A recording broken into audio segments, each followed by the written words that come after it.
Enfim, a gente vai falar com a vice-presidente regional da Câmara Brasil-Rússia de Comércio e Indústria, a Carolina Bernardes Machado. A gente já tem a Carolina. Oi, Carolina, muito boa tarde para você. Seja bem-vinda aqui à BMC News. Obrigado pela sua participação. Obrigado pelo seu tempo aqui com a gente. Muito boa tarde. Boa tarde, eu que agradeço. Agradeço o convite. Vamos começar falando, né? A gente viu hoje a notícia de que a vacina Sputnik foi divulgado aí, a questão da eficácia da vacina, né? 91,6%, beirando ali os 92%, uma amostra bem grande de pessoas, né? 20 mil pessoas entre as vacinadas e o placebo também. Queria que você desse uma dimensão um pouco mais ampla aí pra gente de como que é essa questão da vacina da Rússia, como que é essa questão, inclusive, dos testes e da comprovação da eficácia, por gentileza. Claro, sim, hoje foi um dia de muito orgulho, né? Um dia muito feliz, na verdade, para toda a comunidade russa, né? E para todos nós, das representações oficiais da Rússia aqui no Brasil e, na verdade, no mundo, né? Ao redor do mundo, com essa notícia que é ter a eficácia da vacina publicada, né? Numa revista como a The Lancet, que é a revista científica mais renomada internacionalmente, acreditando todas as etapas e toda a eficácia, né, e o resultado da vacina que, como já falávamos, né, e como inclusive o Kirill Dmitry, que é o presidente do Fundo de Investimentos da Rússia, havia dito, apenas a comprovação de que sim, a Rússia, os estudos da Rússia estavam certos o tempo todo. Temos uma vacina com alta eficácia, né, de 91,6%, como você mencionou agora há pouco, e de 100% de eficácia para casos graves, né, inclusive. Então, esse é o nosso aval final, né, de um reconhecimento mundial que valida a vacina e que a coloca em pé de igualdade das melhores vacinas do mundo, né, e coloca a Rússia no seu lugar, de fato, de expoente tecnológico, né, e científico, como sempre foi. Para nós, um grande orgulho, um dia de muita alegria. Que bom. Carolina, a Ananda Vasconcelos, que está aqui no estúdio com a gente, ela tem uma pergunta para você. Eu queria passar a palavra para ela. Ananda. News. Carolina, eu queria perguntar para você sobre a vacina, né? Você acredita que esse número tão alto de eficácia da Sputnik V pode fazer com que a Anvisa aprove mais rápido a vacina aqui para o Brasil? Isso é o que esperamos, tá? Isso é a nossa esperança no momento, é que isso nos ajude com a nossa empreitada nesse processo junto à Anvisa, porque tendo essa acreditação internacional favorece, sabemos, a acreditação junto a demais órgãos, né, junto a outros órgãos, e como já temos outros países aplicando a vacina, né, e não temos nenhum registro de nenhum revés da vacina, de nenhum efeito colateral, né, em todos os lugares em que a vacina já tem sido aplicada, inclusive aqui na Argentina, né, no vizinho Argentina, imaginamos que sim, que agora a gente consiga ter um processo mais positivo junto à Anvisa. Pegando esse gancho aí, Carolina, como é que está o trâmite? Vocês estão esperando, pelo menos o órgão lá, do laboratório que fabrica a vacina, ele está esperando uma liberação do uso emergencial? Como que está esse trâmite? Os documentos já foram encaminhados para a Anvisa? Faltava apenas essa demonstração de eficácia? Como que está essa questão? Sim, aqui no Brasil, e é importante que se diga, né, a Anvisa, ela é um dos órgãos reguladores mais respeitados do mundo, e que faz jus a esse respeito. A gente pode ter essa confiança de que quando a Anvisa, de fato, ela dá o seu aval para algum medicamento, para alguma vacina, é de fato muito segura, né? Então, assim, a Anvisa, ela tem o total respeito de toda a comunidade internacional referente ao seu trabalho. E o que a Anvisa, ela exigiu primeiramente é que essa fase 3, justamente essa concluída, né, fora do Brasil com sucesso e agora publicada e reconhecida pela The Lancet, justamente essa finalização da fase 3, que ela fosse também feita, né, em menor escala até, mas que ela fosse também feita no Brasil. E isto foi feita a solicitação junto à Anvisa para que essa fase 3 pudesse ser realizada, né, também aqui no Brasil, no início de dezembro, e ainda aguardamos um retorno da Anvisa com relação a isso. Então, a Anvisa, ela não deu o seu parecer para liberar a realização do que seriam esses testes aqui. Com isso, acabamos pedindo um uso emergencial da vacina, né? Então, frente à não resposta positiva para o início da fase 3 aqui, mas como essa fase 3 já ocorria com sucesso em outros lugares, pedimos o uso emergencial da vacina, que foi aquilo que já foi bem divulgado, né, pela mídia, que a Anvisa apenas solicitou mais documentos, né, ela devolveu, né, o que seria assim, foi o termo usado, mas na verdade ela apenas requisitou mais informações, pediu novas documentações, e inclusive a finalização dessa terceira etapa, né, nos demais países, que é essa publicada hoje.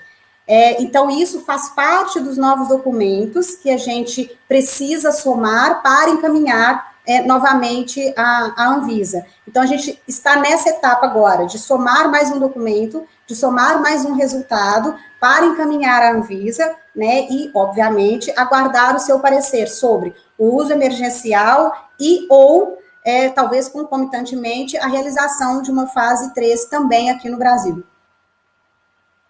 Você vê uma expectativa, né, Carolina, de ter essa vacina do laboratório russo, da vacina Sputnik V aqui no Brasil, compondo, né, com a Coronavac, compondo com a vacina da Pfizer, que já tem os estudos e também já tem a liberação para uso emergencial, inclusive para a imunização do brasileiro, né? Como que é essa sua expectativa em ter essa vacina da Rússia circulando aqui pelo Brasil, ajudando nesse plano de imunização do governo?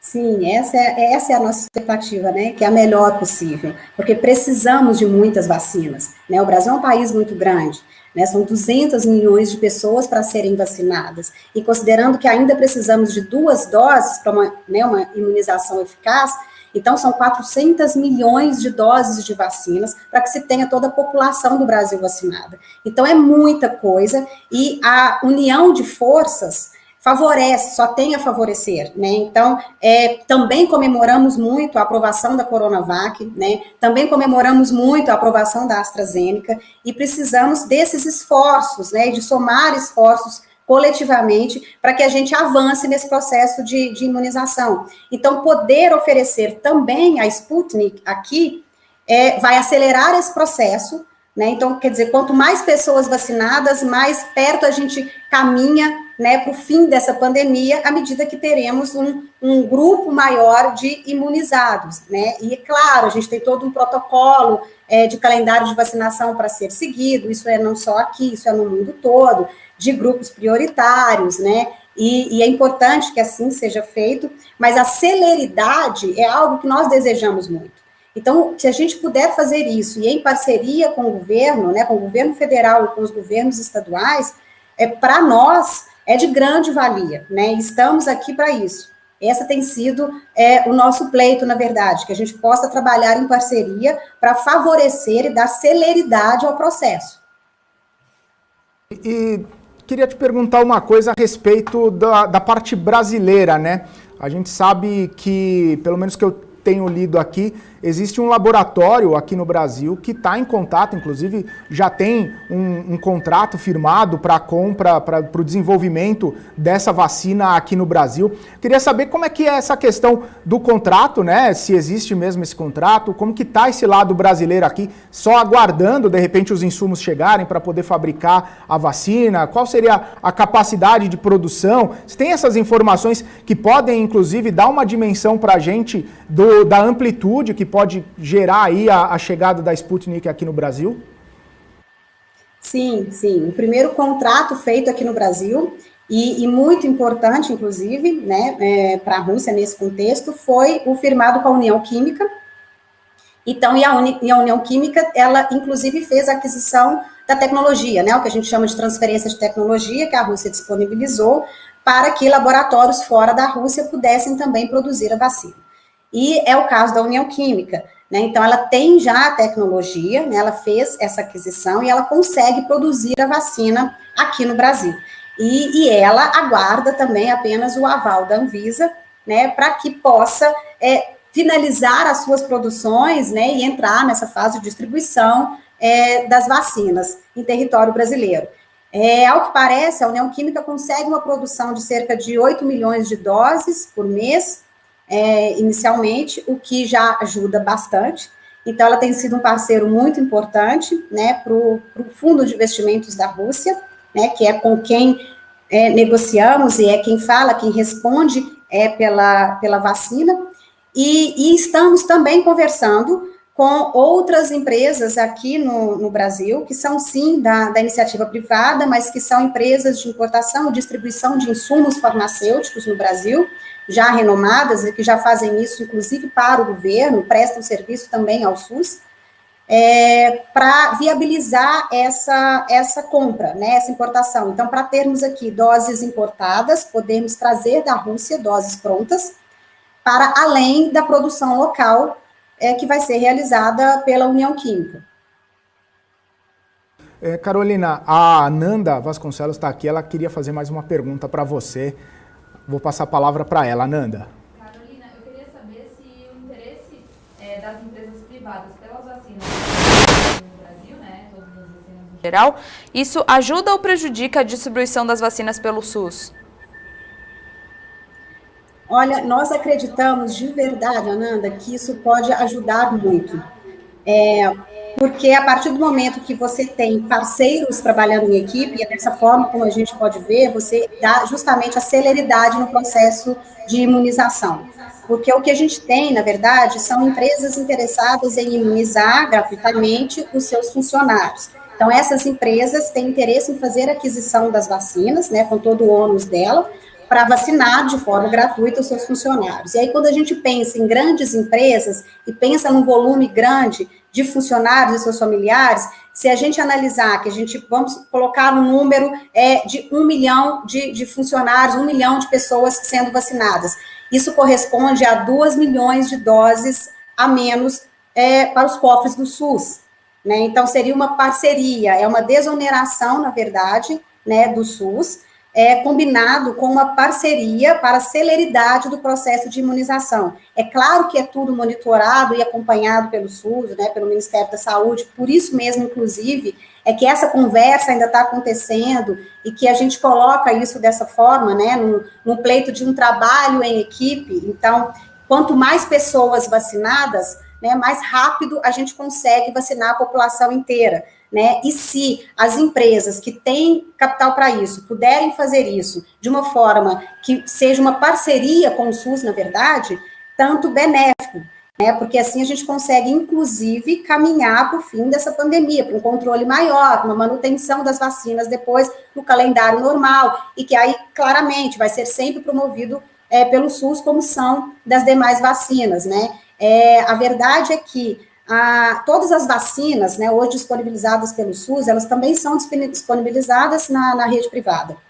Mas trata-se de uma questão de pandemia. Então, nós temos outras urgências, temos outras prioridades, né, e temos um grupo prioritário a ser vacinado que já está garantido pelo SUS. Né, e aí é importante a gente frisar isso. O SUS ele já tomou todas essas precauções, né, então ele tem buscado os recursos, os insumos, a produção e a compra de vacinas necessárias para que ele consiga abranger cada vez mais o maior número de imunizados. E aí, seguindo esse critério de imunização, obviamente, dos grupos de risco, né? Então, seguindo esse calendário. Se a iniciativa privada puder, em contrapartida, né, fazer isso com seus funcionários, e que não necessariamente são, inclusive, do grupo de risco, mas que ajuda nesse rebanho, nessa imunização, nesse caminhar para o final da imunização, nós acreditamos que isso seja melhor. Então, de novo, é uma união de forças e que acaba por desonerar o SUS no final das contas. Carolina, e outra pergunta também, segundo a farmacêutica que produziu essa vacina aí na Rússia, a Rússia está pronta para entregar para o Brasil 10 milhões de doses prontas já no primeiro trimestre de 2021 e vai começar a enviar assim que a Anvisa conceder o uso emergencial da vacina aqui para o país. E até agora aqui no Brasil, né, como a gente sabe, só temos 2 vacinas que receberam essa autorização da Anvisa, que são Coronavac e aí também a vacina de Oxford. Você pode explicar para a gente mais ou menos como vai ser aplicada essa vacina, se ela chegar aqui no Brasil, como que ela vai ser aplicada? Vai ser uma dose, vão ser 2 doses e também qual que é a eficácia em casos graves? Sim, deixa eu começar do último. A eficácia dela em casos graves é de 100%, né? Então, essa é a comprovação que a gente tem agora. E a eficácia de 91,6%, ela permanece com 2 doses, no intervalo de 21 dias entre uma dose e outra. Então, segue, né, o mesmo protocolo das demais vacinas. E estamos estudando agora, né, então, diante desse resultado muito alto e muito positivo da eficácia da vacina, estamos considerando a possibilidade de haver a imunização com 1 dose, se essa 1 dose corresponda a cerca de 70% de eficácia. Então, se com 1 dose for possível atingir cerca de 70% de eficácia, né, então talvez também seja válido trabalhar com 1 dose. Né? Então, os estudos ainda permanecem, as pesquisas continuam, mas no primeiro momento ainda são 2 doses, com intervalo de 21 dias. Então, segue o mesmo protocolo já das outras vacinas, da Oxford e da Coronavac. Apenas a eficácia é que é diferente. E também os custos da vacina, que são muito competitivos, na verdade. Legal. Carolina, só uma informação que acabou de pipocar aqui para mim no BDM Online.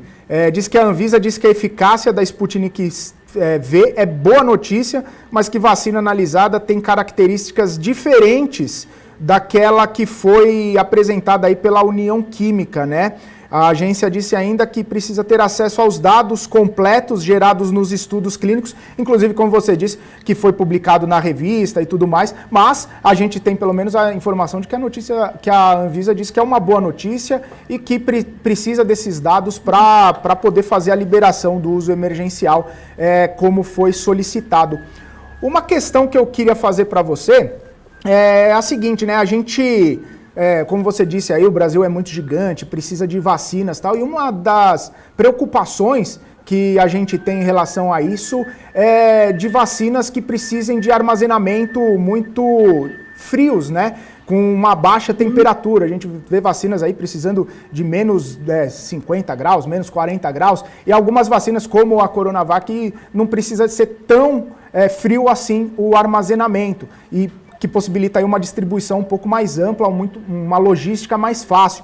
Eu queria saber se você puder dar informações sobre a Sputnik, como que é feita, né, como é feito o armazenamento dela, teria condições de suportar grandes deslocamentos aqui no Brasil por conta da necessidade de resfriamento? Como que seria essa questão? E emendando, se puder abusar, também a questão de valor, né? Valores de vacina, que a gente sabe que isso também é uma questão bastante importante, né? Quando a gente fala do governo comprar vacina, do governo adquirir essa vacina, a gente tem esse pensamento de quanto isso vai custar para os cofres públicos, né? Então, as duas questões que eu tenho são a respeito do armazenamento, da necessidade de refrigeração e também do custo dessa vacina para ser adquirida.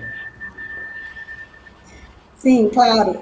Quanto ao armazenamento, era também um desafio, até mesmo dentro da própria Rússia, porque, a princípio, a vacina precisava de 18 graus negativos de armazenagem. E aí sabia-se que isso inviabilizava muito, né, dificultava o processo logístico, então, e assim como as demais, né, foi se trabalhando, né, para que ela pudesse encontrar uma forma de uma armazenagem mais fácil, né, vamos assim dizer. Então, sim, ela permanece necessitando de uma armazenagem de menos 18 para ter um prazo de validade de 8 meses. Então, quando armazenada em até 18 graus negativos, ela pode ficar armazenada por até 8 meses, perdão. Mas ela já tem hoje a tecnologia que permite um armazenamento de entre 2 a 8 graus positivos. então, que são os refrigeradores mesmos, já usados, né, pelas clínicas, para insumos e vacinas realmente, né, então de 2 a 8 graus positivos, e apenas reduz o tempo de validade dela, então ela pode ficar armazenada nessa temperatura positiva por 2 meses. O que é bastante positivo, e também comemoramos essa notícia, na verdade, porque não precisamos de muito mais que 2 meses em tempos pandêmicos de vacinas armazenadas. Então, esses 2 meses são suficientes e favorecem o deslocamento quando você pode fazer, né, com esse resfriamento, que é um resfriamento mais acessível, né, mais normal.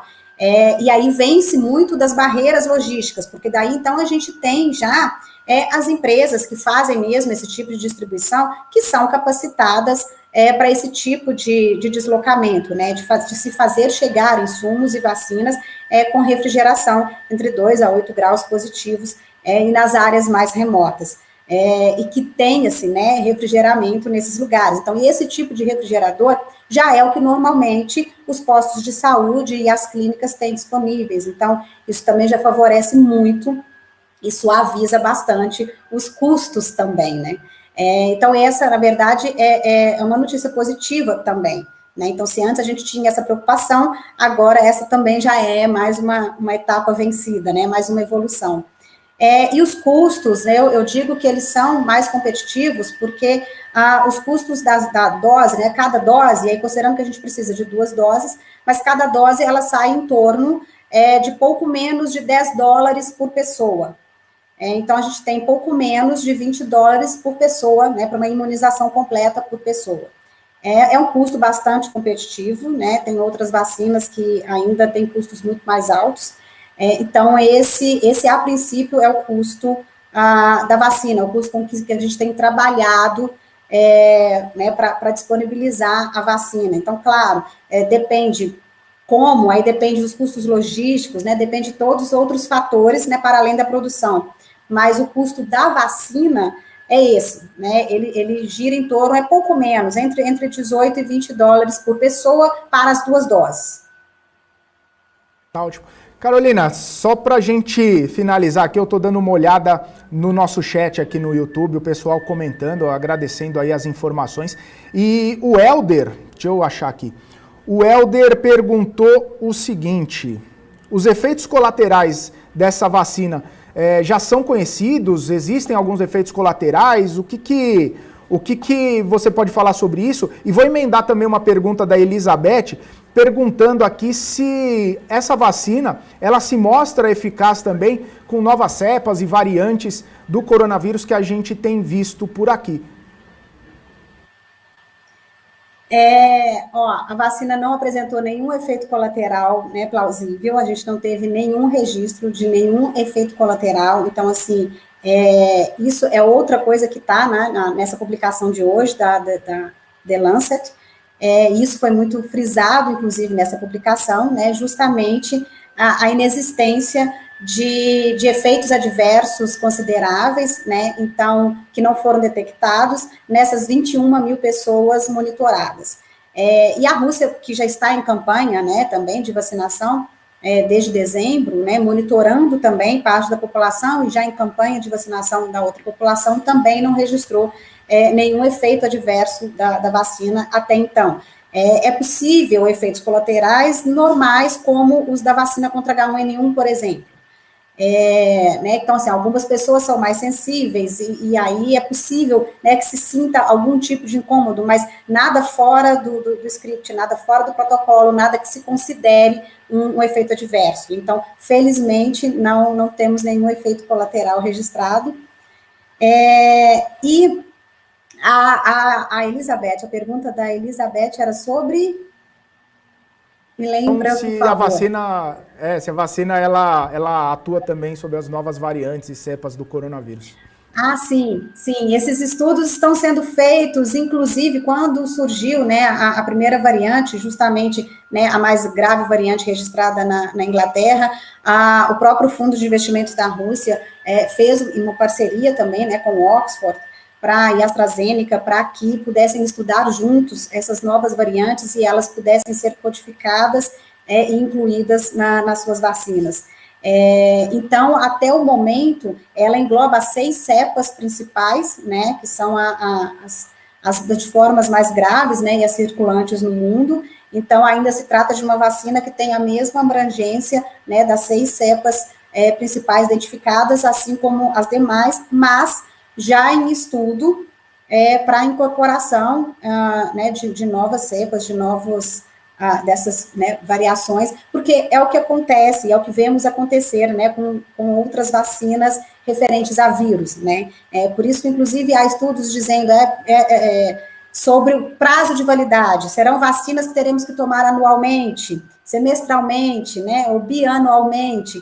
Isso ainda está sendo observado, né, de alguma forma sabemos que sim, é bem possível que sejam vacinas que vão precisar ser tomadas, né, com uma certa frequência, justamente por conta das variações do vírus, né, ele como um ser vivo também sofre mutações e vai nos surpreendendo, mas o importante é a gente permanecer com o estudo, né, com o desenvolvimento, com a ciência que vai fazendo esses ajustes e vai também atualizando as vacinas. Carolina, a gente fala bastante aqui a respeito da vacina, né? Justamente por conta desse receio, né, do coronavírus e uma segunda onda, e as pessoas sempre cobram a gente aqui para trazer pessoas qualificadas para falar, pessoas que tirem realmente as dúvidas. E eu queria saber de você se a gente conseguiu abordar todos os assuntos que são interessantes para as pessoas saberem a respeito da vacina Sputnik V, né, para saber se você tem alguma informação mais relevante também que você queira deixar aqui para a gente, deixando já suas considerações finais, por gentileza. Eu te agradeço muito, eu também acredito que seja sempre muito válido a gente ter esse espaço, poder falar, trazer informações oficiais e compartilhar, né, dessas informações que são as oficiais, que são as verdadeiras, e poder combater um pouco, né, das especulações e das fake news nesse sentido. Então, muito obrigada, né, por esse espaço, poder trazer isso aqui, poder falar e trazer essas informações sobre a vacina. Acho que tratamos dos principais pontos aqui, certamente, e fico muito feliz em poder dizer isso, né, e que há um trabalho muito grande, um empenho muito grande mesmo, de todas as repartições diplomáticas, né, dos países, e aí não só da Rússia, vejo os meus colegas trabalhando com esse mesmo empenho, assim como de nossas empresas, né, nessas relações bilaterais, nas relações internacionais exercidas, né, entre os nossos países, um trabalho muito grande para viabilizar essas vacinas, para trazê-las ao Brasil, né, para que isso seja possível. Então, assim, o nosso trabalho, ele trata com a urgência, né, e a seriedade que o assunto merece. E é muito importante a gente poder dizer isso aqui, né? Então, como eu disse, a gente confiar, né, nos nossos órgãos reguladores, e assim como confiamos, né, também nos institutos de pesquisa que estão desenvolvendo, que estão trazendo, que estão trabalhando, né, para trazer essas vacinas. Então, sim, todas as vacinas, uma vez acreditadas, são seguras, né? Todas as vacinas que estamos desenvolvendo, que queremos disponibilizar para a população, são vacinas eficazes e são vacinas seguras. E para nós hoje foi um grande alívio, né? Foi uma grande conquista, e as palavras do presidente do Fundo de Investimentos da Rússia, né, como eu disse no começo, ele realmente traduz um sentimento, assim, porque nós, por conhecermos o Instituto Gamaleya, por conhecermos o trabalho de pesquisa desenvolvido na Rússia, por sabermos da competência, né, e do renome dos nossos profissionais, já sabíamos desde sempre se tratar de uma vacina eficaz, né, se tratar de uma vacina de alta confiança e segurança. Mas hoje, ter esse reconhecimento internacional, né, e poder dizer, olha, realmente a Rússia estava certa desde o início, é muito bom, né, e poder estar aqui dizendo que, então, queremos trazer essas vacinas para o Brasil, é melhor ainda. Então, muito obrigada, e esperamos, então, agora os próximos passos com a Anvisa para que a gente tenha aí mais vacinas, um número maior, e a gente possa acelerar esse processo de imunização. Pois é, Carolina, a gente deseja muito sucesso aí para essa vacina. A gente deseja muito sucesso para todos esses estudos que realmente possam ajudar aí na imunização, na vacinação e de todos os brasileiros, de todas as pessoas do mundo que estão aí sob essa pandemia do coronavírus que já vitimou milhões de pessoas no mundo inteiro. E a gente espera sempre por boas notícias. Agradeço bastante a sua participação aqui, por trazer essa boa notícia, trazer também explicações muito embasadas, essa sua análise muito fundamentada aqui para nossa audiência, que certamente ficou muito feliz em tê-la por aqui, assim como nós, tá bom? Obrigado, Carolina. Um abraço para você, uma boa terça-feira, uma ótima semana. Para vocês também, muito obrigada. Tá certo. Pessoal,